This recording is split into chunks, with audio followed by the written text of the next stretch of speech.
You're watching the Wellness Hour, news that makes you healthier. I'm Randy Alvarez. Today's topic, new treatment options for people that are suffering with chronic pain. And with us, we have Albuquerque's go-to pain management physician, Dr. Diego Gonzalez. Dr. Gonzalez, welcome to the program. Thank you. Now, for people that don't know your practice, like who's the typical pain patient that you see? And I know you have two practices. So my typical pain patient is those patients that are going to have low back pain, are going to have hip pain, shoulder pain, neck pain, sometimes headaches. And these are the patients that want to go back to their regular activities of daily living. They want to go hike back to the mountains. I've invited you several times to go to Albuquerque and enjoy the mountains on your website in the background. Beautiful mountains. My wife does that almost every day. She enjoys that very much, and most patients need that going out to stay healthy. We have a really good outdoor scene out in Albuquerque. We have great biking trails, great hiking trails, and these are ways to stay healthy overall as you continue to age. Do you see patients that literally can't hike, can't bike, can hardly even walk, and through some of the treatments we're going to talk about today, they're back? Yes. All the time? All the time. These are patients that, maybe they got into a car accident, or, the old grandma that can't walk anymore. She doesn't make any more bizcochitos for Christmas. Okay. Right? She's upset because she's not sleeping. She feels sick. She doesn't want to get up. The house is all dirty but that's not real grandma, right? Grandma used not to be that way. But now she's in pain and she can't do her things that she likes to do. You come to see us and, grandma starts doing all these things again. Grandma is happy again. Grandma wants to make those bizcochitos. We're known in the U.S. for being the green chili capital of the Southwest. The green chili, yeah, it's really good chili. So head to toe, I mean, you take care of migraines, knees, shoulders, back pain, lots of different things. Lots of different things. Most of these pains are related to arthritis and the aging process, which is normal. And what we try to do is manage that pain, make you feel better, make you feel more social, being able to sleep better, go out, and enjoy the people that you like to be with. Are most of your patients trying to avoid back surgery? Yes. Like when they come in? Yes, absolutely. Or trying to get off meds? They're trying to get off meds. They're trying to get off the surgeries. The problem with the medication is as you age, you're going to have more secondary effects from the medications. So this can be anywhere from you're taking pain medications for your headaches, but in reality, the pain medication is what's causing the headache. Interesting. I mean, have you had hundreds of people, even thousands of patients that have been able to wean off their meds? Yes. Really? Yes, we do. Opioid medications? Yes, a lot of that. Because I think on the patient, even if they're on a high opiate, we start weaning them down. We start doing the procedures at the same time, and then we move them forward, because ultimately our goal is to restore your lifestyle, to restore your life, to be able to do the things that you enjoy the most. Let's start from the top. Okay. Migraine headaches. Migraine And headaches. you said for some people it's like a miracle, that you get a lot of migraine people, but you want more. Yes. So migraines are one of my favorite things to treat. My typical patient is 50-year-old female, has headaches for 7, 8, 10 years. They keep going to their primary care, they keep going to their neurologist, and they keep getting medication, but it doesn't really work for their headaches. Okay. And sometimes they're misdiagnosed. They really don't have a migraine. They have shooting pain from the back of the head, sometimes in the eye. And you do a quick procedure. It takes me about 2-3 minutes. I do a little injection into your nerve, and if the pain is gone, we have a diagnosis, and then we bring you back 2-3 weeks later, and we do something called radiofrequency ablation. I asked you in the green room, I said the majority of these headaches, you're saying, are from a little nerve in the back of your neck. Yes, it's called the third occipital nerve. So when you do your ablation, you're kind of burning the nerve? Yes. So it's not dying, it's just temporarily not going to give you the signal of pain to your brain? Exactly. Okay. And I know it's hard to believe, because you've been being treated for 7, 10 years with this, and then you do this, and you're like, that's not going to happen. Trust me, it does. Does it happen over like 3 months? How does it work? Like in a perfect situation, somebody comes in, they go, Doc, I heard about what you're doing. I got migraine headaches. It's cluster headaches. They're naming their headaches. When it works, how soon does it work? So you're going to have an answer within 2 or 3 minutes, and you're going to know where the pain, whether the pain is better or not. And the injection is very fast. I use the smallest needle possible. Are you looking at under guidance? Of course, I use fluoroscopy to make sure that I'm in the right spot.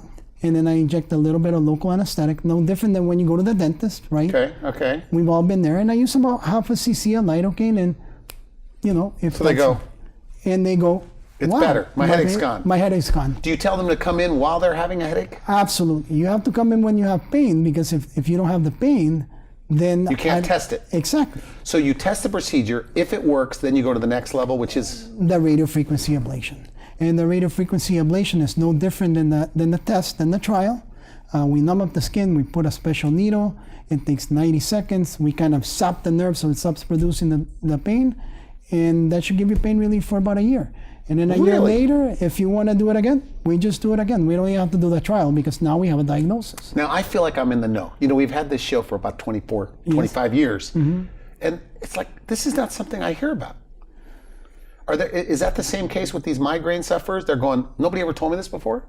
I think that we get a lot of marketing from all these different drugs that we do for migraines. But, if you go to the doctor and you tell him, I have a migraine headache, that's what they're going to treat you for. So sometimes the neurologist will send the patients to me, but I get a lot of. But they work. Some of them work. Yes, they do work, but there's a lot of side effects, and not only that, some of these medications are very expensive, and sometimes the insurance won't pay for them. So you need prior authorizations, and that can take months. So with these migraine medications, though, some people it doesn't work for. For Exactly. the majority, they don't work for in the long run. It doesn't work, and so you keep taking these, changing you from all this medication to the next, to whatever is next on the market, but your headache won't get better. And sometimes they come in, you do the procedure, and that's all they needed. They don't need to be taking medication, going to their neurologist every 3 months to get the medication or the injection. So you're going to the cause, would you say? Exactly. So is this the diagnosis is everything here? Absolutely. Like, where's the pain coming from? You have to diagnose that pain trigger. And once you diagnose that pain trigger, you can treat that pain trigger again and again. So is it a little bit like I'm calling it a pinched nerve, but is it a little bit something is pushing onto the nerve? Actually, what happens is that your joint, due to arthritis, is getting destroyed, like your knee or your hip. Okay. And this nerve is what goes to that joint and produces the pain. So I'm blocking that nerve. What is the nerve called? It's called the third occipital nerve. The third occipital nerve. Yeah. So when you shoot into that, yes, on the diagnostic, headache goes away immediately. And then you have your diagnosis. So it's no different than if, let's say you have pneumonia, but they treated you for hypertension. Your pneumonia is not going to get better because you're given an antihypertensive. What you really need is an antibiotic, right? So in this, they're giving you the migraine medication, but you don't have a migraine. You have pain from the arthritis. You shoot it in, you do the right procedure and the right diagnosis, and it works. 2-3 minutes later. How often do you see migraine patients? I probably see 10 or 15 a week. So when you get these people out of pain, obviously they're happy. Absolutely. I mean, when you're not in pain, you're more optimistic. You feel better, you sleep better, right? Everything is better. Your attitude's better. Your attitude is better. Because look, the family, you told me this on the phone. The poor family suffers too. Because they're around a miserable person. All the time. So if you're unhappy, you just get more unhappier, right? And this is going to return to your happiness. You'll be able to go out and walk with the dog.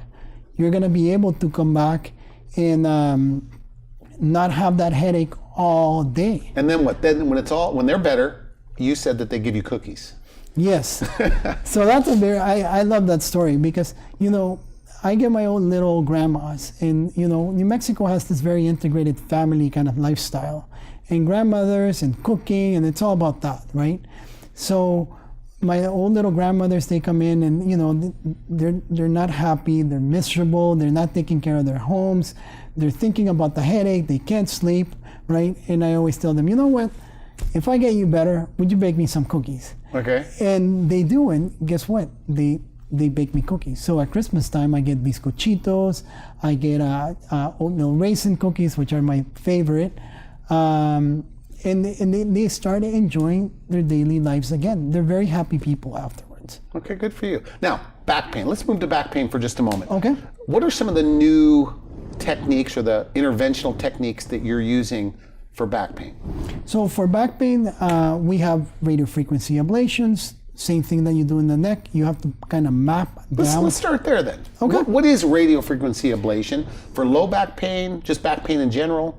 So, And what is it good for? so, low back pain usually is a multifactorial problem most of the time. You're getting older, you get more arthritis, and you're not happy overall, right? You try to go to bed, but when you rotate in your bed, you're like, it hurts down here. You go to your primary care physician, what do they tell you? Oh, you have sciatica. Well, most of the time it's not sciatica. So It's not? no, it's not. But I mean, if it's going down your leg, low back pain. Sometimes it goes all the way down to your toes, and you're like, it is sciatica, and I need steroids. But guess what? Steroids are not good. Steroids in the long run are going to cause you immunosuppression, and osteoporosis. So what's the answer? So the answer is something even simpler than that. It's just do the radiofrequency ablation. I find out which is the nerve that is bothering you. I put in a special needle. 90 seconds, it saps that nerve, it stops producing. So it either the pain. works or it doesn't. Exactly. So in this trial, in the office, you numb them up, give them an injection, and they go, yeah, doesn't hurt. That means that they're a candidate to go to the next phase. Exactly. So the easiest thing that I do, and this happens all the time where I'm at a party and they're like, oh, I have back pain, I think I have sciatica, right? Okay. I tell them, can you bend backwards? And you can do it in your chair. Okay. Can you bend backwards? Oh, it hurts, right? That's facet pain. It's very simple to diagnose. But what's the gold standard for diagnosis? It's the facet injection. I inject it and you get better in 3-4 minutes and you feel better. There's your diagnosis. Now, the people in pain, don't they know all this stuff? I'm just curious. I mean, do the pain patients know all of this is available? I don't think so. Because we're so ingrained with using steroids that's what society calls for, right? And in reality, the best alternative would be the ablation. I mean, I did it so on when my you say dad. ablation, we're talking about nerves. So as a pain management physician, you guys have identified every nerve in the body. Yes. Right? Yes. So ablation simply is you're kind of heating up That nerve. the nerve so that way you don't get the signal to the brain. Exactly. You don't feel the pain. You don't feel the pain. And it takes 90 seconds. I had a primary care physician on this show, and he said, Randy, off camera, he said, I have a difficult time. In fact, he said, I hate the pain patient. So they're miserable. I don't know what to do with them. I'm trying to just medicate them, but I'm trying not to get them addicted. Is that what kind of goes on? That they're almost under medicating them or under treating them because you're sometimes the guy of last resort. Yes, there is a lot of truth to that because as you know, now with the opiate epidemic going on that we have, and in New Mexico, it's very bad. Okay, there were a lot of patients on opiates that didn't need to be on opiate. So some of them are just getting thrown out of these offices saying, you deal with it, but they still have pain. These patients still need to So be there's treated. things you can do. Absolutely. There's things I do, and we do it all the time. We do it all the time with my nurse practitioners. We start weaning you off. So you're blocking the signal, Yes. the nerve, Yes. to the brain, and it could last like a year. It can last up to 3 or 4 years. Ask my dad. My dad worked for 4.5 years, and then he came back to visit me one day, and he said, "Hey, can you do that again?" And I said, "Sure." That was at 11:15. At 11:25, he was buying me lunch. That was his way of paying me. Now you are a specialist. Do people need a referral to see you, or can they call you directly? They can call us directly. They can get a referral, whatever they want. Some pain doctors are very particular. They want their referral. I like to examine my patients. I like to touch them again and bend them and move them around and see how I can provoke that pain, right? That's kind of like my goal. And it's sometimes interesting because these patients don't want to move, right? And you do the shots and they still kind of worried about moving because it hurts, right? And so your brain is ingrained, hey, wait a minute, if you do that, it's going to hurt. And then they start moving. So they have to get used to moving again. Exactly. Without pain. Without pain. And they start moving and it's like, wait a minute, this doesn't hurt. Exactly. That's the whole reason you're there. And by the way, I think I said this before, there is no recovery period for this. I have patients. You walk out of there. They walk out of there. I have a patient that I remember her well, one of my first patients ever. She's been with me for about 13, 14 years. We still talk to each other. And she used to go hiking after the ablation because that's what she liked to do. She used to go hiking with her daughter. So she would get the ablation and then she would go off hiking. So she would get the ablations in late spring so she could enjoy the whole summer and the fall to go hiking with her daughter. And that's what we're there for, to go back to your activities of daily living. Now, I know you want to be positive about the local physicians, but most people may go first to the orthopedic surgeon, the neurologist, the chiropractor, the physical therapist, things like that. But it's covered by insurance, so do you think that they should see you a little earlier on? Because sometimes you're the last resort guy? Yes, so I think that if they would see me earlier, I could get them to be more active sooner rather than later. Okay. Because if you have so much pain that you can't walk, it's very hard for me to get you back to recover. Whereas if I could get you sooner in that disease process, I would maintain you more active as you get. Because I guess the less active you are, your body starts degenerating. So if you could get them earlier, yes, I mean, that's the challenge with medicine in general, right? Getting people to come in earlier. Exactly. Who's worse, the men? They wait until they're in so much pain they can't take it? The men are definitely They the wait till the worst. last minute? Women are fantastic patients. Okay. They can explain their pain better and they understand it. Men, they have a hard time because, men were taught to be strong and tough it out. Why would you want to do that? So are there guys like that work for, let's say, like UPS or FedEx, or they have labor jobs, right? That aren't working, but that they haven't tried these things? Exactly. And they could go back to work. And So do they go back to work when that happens? Yes, most of these people are not lazy. They just in pain. They want to get back to work.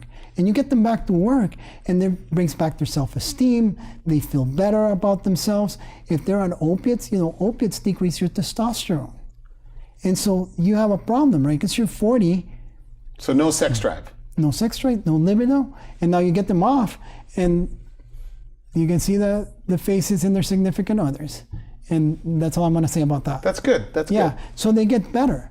One of my best stories, I had a 77-year-old woman with multiple compression fractures, okay, and severe arthritis of her back. And I did a pain pump on her. She went back to work as a greeter at Walmart at 77. Okay. She's 81 now, and she still works there. But isn't a pain pump aggressive, like more medication? No. So we used to do very high dose pain pumps, but we changed that paradigm over the last 7 to 10 years. We started doing something, targeted drug delivery. So 1 milligram of pain medication into your spinal cord is equivalent to 300 milligrams of you taking it orally.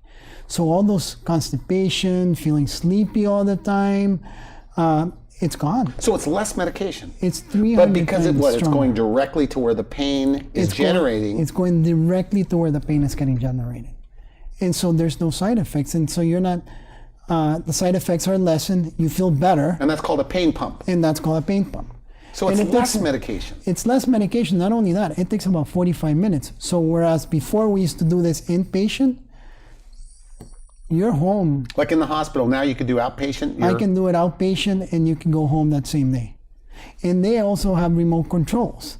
Okay. So if you want to go shopping that afternoon, you give your little remote a little extra dose, you go shopping, and then that's it. I do have another story for you on that. Okay. So I had a youngest patient, 25, 30. She actually had less than 3 weeks of life expectancy. She was taking so many narcotics that she was distended. She was in so much pain. It was horrible. And I said, we're going to do this procedure. The pain pump. The pain pump. Okay. We're going to do the pain pump for you. I think you're a great candidate. And she, she was so out of it. She said, let's just do it. Let's try it. Yeah. Let's try it because, this was 3 weeks before Thanksgiving. She said, my goal is to at least get to Thanksgiving. Fast forward 3 years, we just made it another Thanksgiving because she was able to get more chemo, more radiation, and her cancer actually went into remission. And she was taking less medications or very little? She was taking very little medication. So what happens is this. Now she was able to do more physical therapy, stay active, and she was able to eat. So she was able to keep up with her weight from all the chemo. Oh, that's nice. And she's in remission. So she had a 1-year-old, now she has a 4-year-old. And those stories are very life-changing for those patients, obviously, right? Yeah. Because she had 3 weeks of life expectancy, and now we're at 3 years, and she's in remission. Wow. And that makes a big impact on the whole family.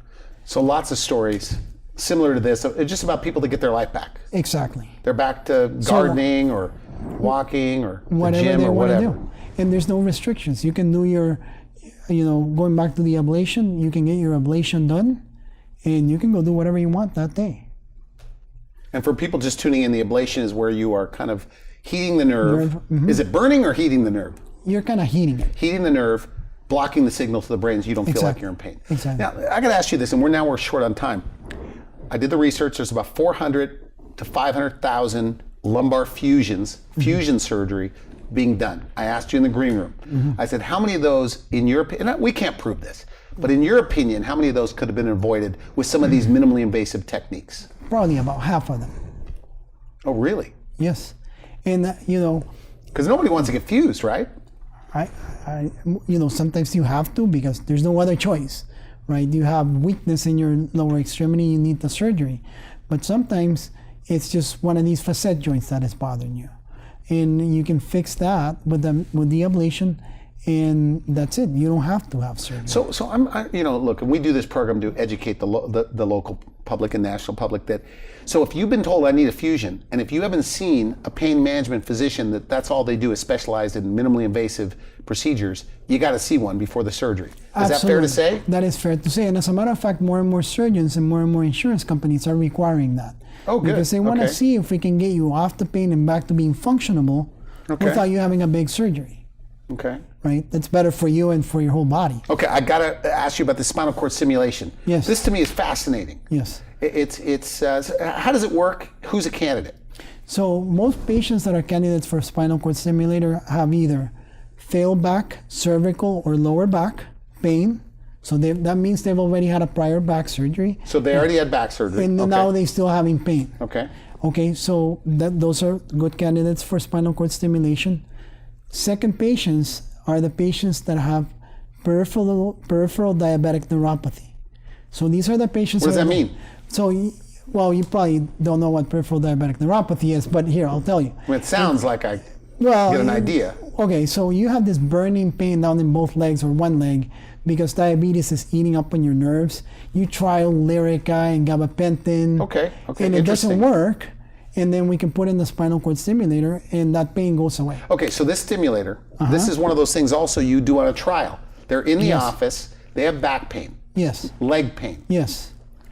So what do you do? So you numb up the skin and then you put in this little percutaneous lead that goes up into your spinal cord, above the spinal cord. And then that is going to jam the signal of the pain going up to your brain. Like confuses the signal to the brain. Exactly. Like jamming a radar. Okay. Like an airplane jamming a radar. Yeah. Right. It kind of says stop. Don't let the pain signal go by. And you do this. Takes about 20 minutes to do. And then when it works well. And we leave it in for about. In the office, or they go home with it too? They go home with it. Do they in house? And some of them will say, no Some pain. of them you turn it on and it's like my pain is gone. And it's gone, and that's it. You go, you do 7-10 day trial, and you report every day how you're doing. And then if it works and it takes away more than 60-70% of your pain, then we implant you through a 45-minute procedure. Does it work with some of the things like, because we haven't even talked about like herniated discs, things like that. So sometimes, yes, if you have a herniated disc and you have shooting pain down your leg and it's only pain or burning, we can do that and we'll trial it and it works great. Now what about the pain patient that's watching this? They're living their lives, the doctors, and they're going, I've never heard this before. Could they say that? Yes, and could they get absolutely. frustrated and say, why hasn't anybody told me about this? All I can tell you is come visit us and we'll tell you all the alternatives. In pain management, we used to only have steroid injections. Now we have all these different treatments that are particular to each problem that you have in your back. We have literally about 1 minute left, but you said something to me on the phone. You said it's a miracle sometimes, called kyphoplasty for people with compression fractures. Yes. So in their bones, there's small fractures. So in the disc itself, it kind of collapses on itself. Okay, and this is when you see grandma. You only see her every 2 or 3 months, and grandma is getting shorter, and she's hunching over. Okay. And most of the time they have compression fractures. You take an X-ray, you make sure that that's a new compression fracture because you only have about 6 months to fix it. You go in with a special needle, you drill into the vertebra, you put in cement, and you close the incision. The incision is about that big, about 1/8 of an inch, and then you walk home. They feel better immediately? They feel better immediately. As I decompress the fracture with the balloon, the pain is gone. And they feel better, and then you go home. No drugs. We do it in the office. So what, the balloon elevates? The balloon will elevate the vertebra. Then you inject the cement, And then you fill inject in the cement, cracks. Fill the cracks. Then the balloon goes away, or the balloon stays? Everything. We take everything out except the cement. You get to keep your cement, and then you go home. And How long will that last? Forever. Is that right? Yeah. And you know, patients do it, and we do it in the office. Sometimes we give them a little bit of sedation. Sometimes, you know, those old grandmas, they're really tough, right? And it's called kyphoplasty. And it's called a kyphoplasty, and we can do it in about 45 minutes an hour. Is this underutilized across the country? Absolutely. Because you can see those old grandmas as they're So if I'm hunching an down. orthopedic surgeon or a neurologist, could I poo-poo this? Could I say, I don't know about that? No, because we have very good data that says that the patients do better if you do a kyphoplasty. They go back to their So these their cracks function. in the spine, Yes. how are they causing the pain? Are they hitting the nerve? Is that why? Or what's No, causing it's just that the vertebra itself is very painful, so it's fractured. Just imagine you have a fractured arm. So it's like bone. pinching on something? It's just the bone being fractured. Okay. Yeah, there's no pinching there. It's just So when you fill it in, they feel better. they feel better immediately. And then they go home, and you know, my goal is to try to get you back to your functionability so you don't have to come see me again. If you don't see me, it means your pain is better. You told me, you go, I don't know if I want to say this on the show, but I even tell some patients, the goal is you never want to see them again Exactly. because they're better. Absolutely. And they're back to being functional and doing what they enjoy, which is not going to the doctor. And they get their life back. And they get their life back. So getting off meds, getting off, trying to avoid invasive surgery. Yes. Is it countless people that were, have you ever had people that are scheduled for a fusion and or some sort of back surgery and they were able to avoid it? Yes. So sometimes Hundreds? Over 50? hundreds. Okay. And they get better and they go back to being functional and they're happy they don't need the surgery. Okay, so if you're watching this, you're in pain, Yes. at least get a second opinion. At least get a Insurance second- covers it. Yes, absolutely. Medicaid, Medicare, We take everything all covers. insurances. We take all Do insurances. they get to see you every once in a while? Yes. Because I know you have a big team there, right? We do, but you always get to see me. Okay, good. And I do all the injections. Is that right? Yes. And it's all under. All under x-ray guidance. Okay, interesting. We're completely out of time. Final message, somebody hearing this and they're going, I don't know, my doctor never told me about this, or maybe they're skeptical, but they're in pain. Come see us. Okay. And so do they go to the website or they call you directly? They can call way? me directly, send a text, it's HIPAA compliant, or send an email. Okay, good. All right. Well, Dr. Gonzalez, thank you for coming on the show. Great stuff. Great. Good to see you, Randy. Take care. You've been watching the Wellness Hour, news that makes you healthier. I'm Randy Alvarez. For now, I wish you good health. Thanks for watching The Wellness Hour, the leader in medical news with your host, Randy Alvarez, the authority on health issues.